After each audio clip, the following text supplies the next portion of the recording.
dossier.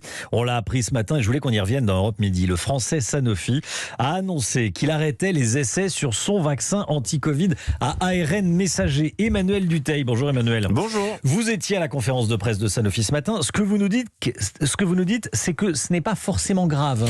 Oui, alors je vais vous expliquer pourquoi quand même. Sanofi a raté le coche il y a des années sur l'ARN messager. Il ne jouait donc pas dans la même cour que Pfizer ou Moderna. Il a malgré tout voulu se lancer pour prouver une chose, qu'il n'était pas totalement à côté de la plaque. Et c'est ce qu'il a prouvé ce matin.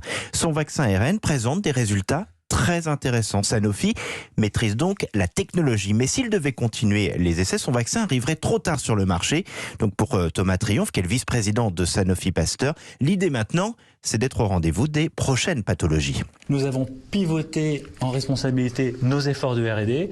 Aujourd'hui, on a déjà des résultats positifs sur notre premier essai d'ARN messager. Et donc, nous accélérons maintenant l'innovation vers les nouvelles maladies. Et au-delà de la vaccination, on pourra aussi utiliser cette plateforme d'ARN messager vers d'autres pathologies, l'oncologie ou l'immuno-oncologie. Donc, vous l'entendez, Sanofi va continuer à investir sur l'ARN messager, dans son centre français notamment. Et surtout, le groupe mise maintenant tout sur son autre vaccin qui est lui toujours attendu d'ici à la fin de l'année. Sanofi a même présenté, je l'ai vu ce matin, le petit flacon qui attend d'être certifié.